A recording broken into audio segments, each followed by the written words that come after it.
Hello, I'm Howard Robinson. I'm a former secondary school science teacher. I am now retired and I live 6 miles north of Worcester.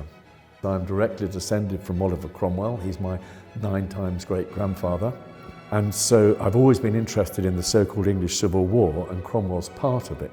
The final decisive battle of this civil war took place in and around Worcester on the 3rd of September 1651. So naturally, on retiring to live just north of Worcester, I became a member of the Battle of Worcester Society and for 7 years was its treasurer.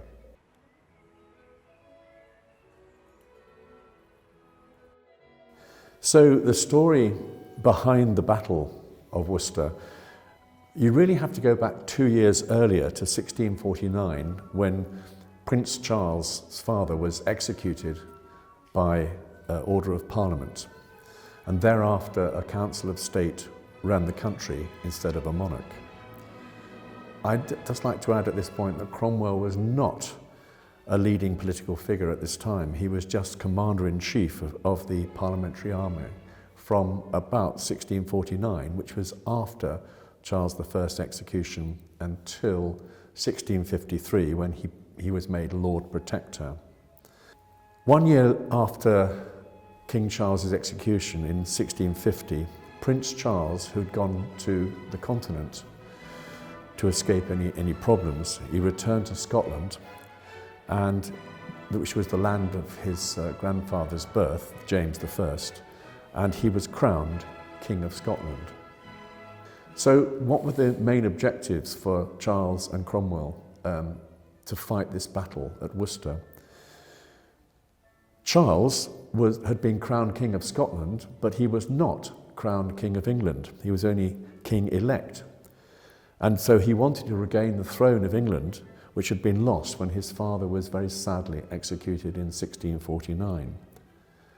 Whereas Cromwell's main objective was to stop Charles achieving this by capturing him, if at all possible, although this actually might have caused problems because Charles would have become a focal point for any dissidents who did not approve of a republic ruling the country instead of a monarch.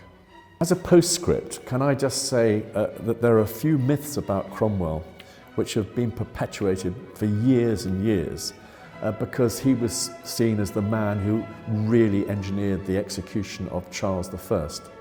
He was really involved in that, but he actually wasn't in London when the Council of State took the decision to have Charles put on trial for treason against the people.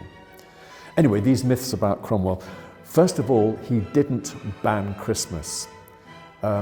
He was only a backbench MP in 1642 when the Independent Party decided they wanted to ban Christmas because they thought it was becoming, of all things, too commercial. He also didn't close the theatres. Again, in 1642, it was the Independent Party who decided to close the theatres, particularly those on the South Bank, because when people went to them, some of the men didn't go there just to see plays. They went there to procure the services of prostitutes. Prostitution was rife on the South Bank of the River Thames at the time.